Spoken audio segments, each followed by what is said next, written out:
Olá, amigos, que todos tenham um feliz sábado ao lado do Criador desse dia, que é o Deus de Jacó.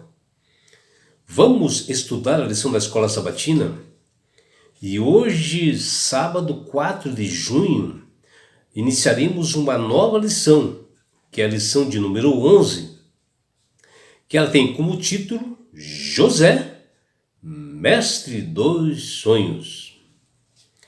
José, ele foi o 11º filho de Jacó e o primeiro filho que ele teve com a sua esposa amada chamada Raquel. E José, ele obteve a primogenitura em Israel porque Rúben, o outro filho de Jacó que ele teve com Lia, após ele ter algumas atitudes não convenientes, né? Onde ele teve um caso com uma concubina do próprio Jacó, né? Que ele acabou tendo relações com ela, e várias outras atitudes onde os seus irmãos não o respeitavam como primogênito ou como o irmão mais velho. E com isso ele acabou perdendo essa primogenitura, e Jacó deu essa primogenitura para José. E Rúben perdeu essa primogenitura porque ele transgrediu regulamentos dentro da família, que está lá em 1 Crônicas, no seu capítulo 5, versículo de 1 a 2. E com isso, essa primogenitura praticamente caiu no colo de José, né?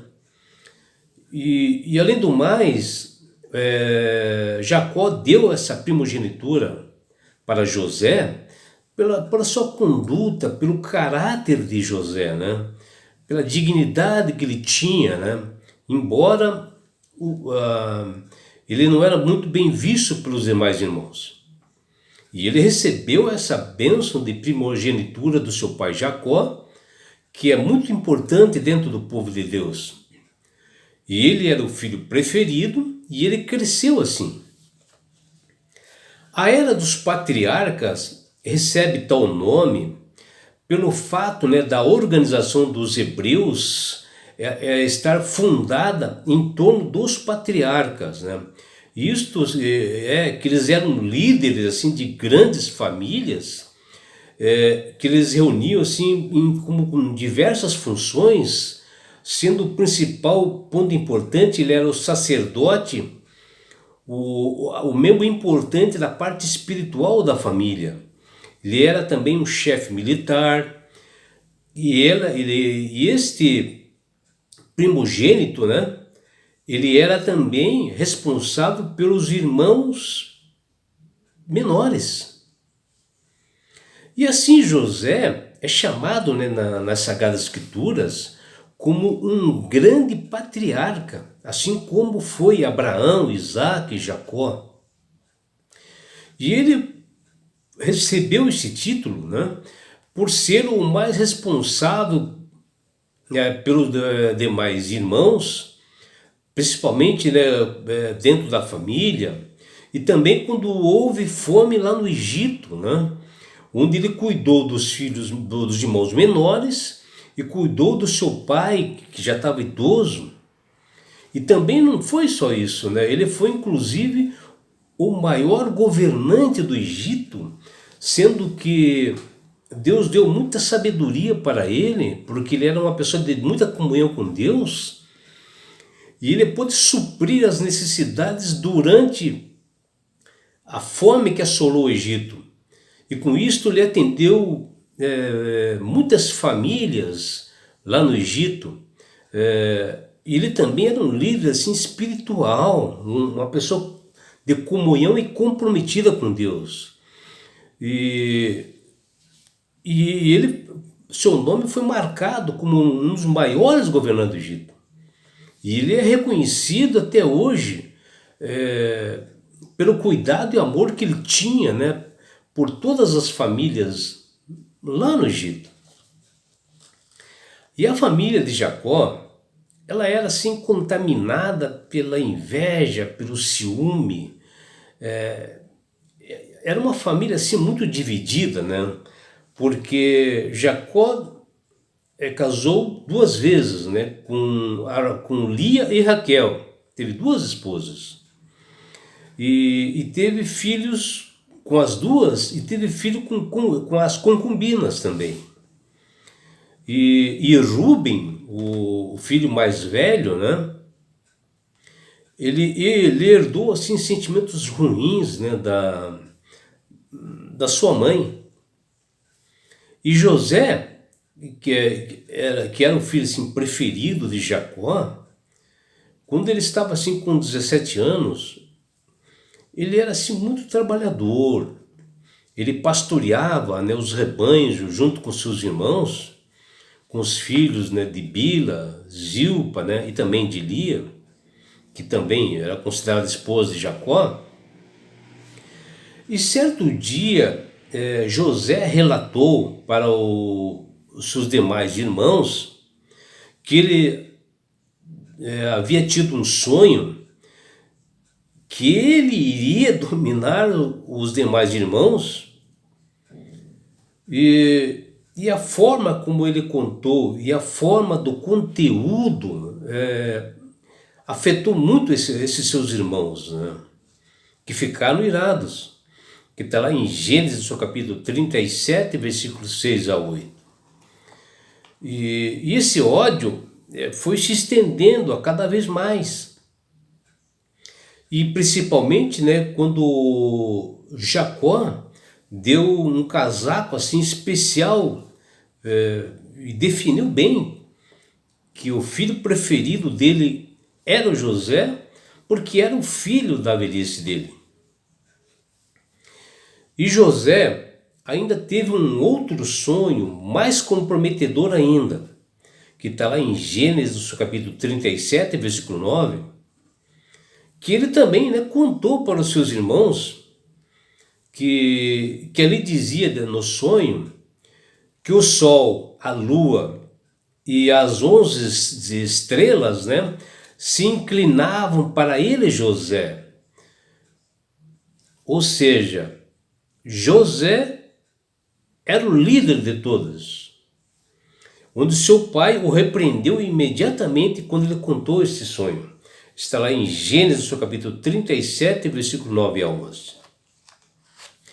Por isso, né, cada vez mais José,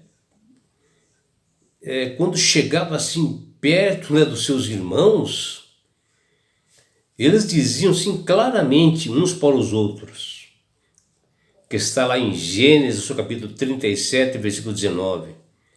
Lá vem o grande sonhador. E que está, né, no verso para memorizar dessa lição. José, né, com seu lindo casaco, que ganhou de seu pai Jacó, como assim um tratamento preferencial, e também pelos sonhos assim de grandeza que ele tinha, e tudo isso, ele foi assim um homem muito marcado pelos seus irmãos, odiado, e até pretendiam matá-lo. A forma como José contou assim o seu segundo sonho foi a gota d'água para os seus irmãos. E ele contou assim, com uma clareza muito grande, que os seus irmãos entenderam. E ali faltou assim maturidade, porque ele era assim muito jovem. E isso assim machucou seus irmãos. E porque ele mencionou claramente, né, que o sol, a lua e as 11 estrelas, que eram exatamente o número de irmãos que tinham na família, se curvariam diante dele. E nessa semana nós estudaremos essa maravilhosa lição assim com detalhes sobre a vida de José, como foi assim o seu início, principalmente como filho assim favorito do seu pai Jacó, que onde até ele foi apelidado, né, ironicamente pelos seus irmãos, de sonhador, que está lá em Gênesis capítulo 37, 19, e que no hebraico, né, que está escrito, né, diz o seguinte, ó, Baal Hakalamote, que literalmente quer dizer mestre dos sonhos. Então os seus irmãos diziam, né, para o José que ele era o mestre dos sonhos. O que nos indica, né, que José ele era especialista em contar os seus sonhos. E nós veremos a cada dia durante essa semana, e um desses dias nós veremos que o favoritismo de Jacó por seu filho José levou a ter problemas familiares graves, né? Onde houve uma predisposição de seus irmãos ao odiá-lo e até ter a intenção de matá-lo. Vejam a gravidade que é dar favoritismo para um filho, amar um filho mais do que os outros, pode dar problemas para a família. E nós aprenderemos também que nós podemos até cometer coisas horríveis assim, que jamais poderíamos fazer, né? E que às vezes nós só fazemos porque nós estamos distantes de Deus. Porque uma pessoa que está em comunhão com Deus não comete esses tipos de erros, né? Como aconteceu, né, com os irmãos de José também, que despertaram nele o ódio, o rancor, ciúmes, atacando firmemente seu irmão. Nós vamos tirar assim uma lição para todos nós dessa história de José e também da história onde Deus salvou Tamar, que ela era uma cananeia, que ela casou com o outro filho de Jacó chamado Judá.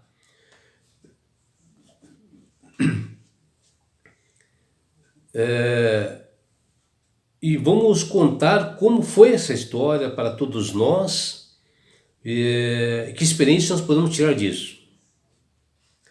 Nós observaremos que José, quando ele era escravo, né, no Egito, Deus sempre estava com ele, porque ele era um homem de oração, um homem de comunhão, mesmo nas dificuldades, ele nunca abandonava Deus, sempre estava em comunhão com Deus.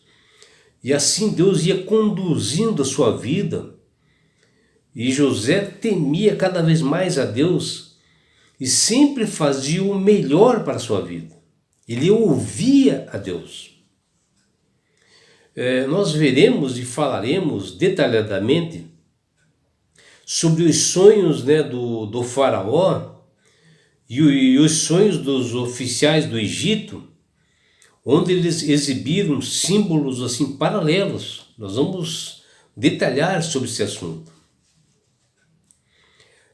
Nós veremos também que a vida de José, que nós estudaremos essa semana, destaca assim duas verdades teológicas importantes para nós. Bom, primeiro, que Deus cumpre as suas promessas. Deus ele é fiel, ele cumpre. E o que nós vemos também nessa lição, que Deus, ele pode transformar o mal em bem. O ser humano erra e ele acaba consertando e ainda dando bênçãos para as pessoas.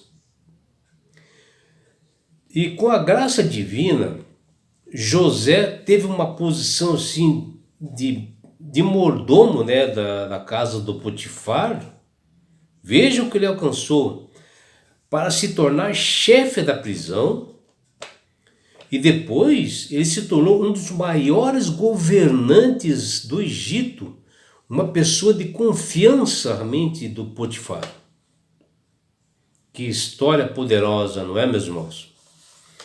E que você, meu amigo, minha amiga, que você possa sempre confiar assim como José confiava mesmo nas dificuldades, ele tinha comunhão com Deus e cada vez mais dava força para suplantar essas dificuldades.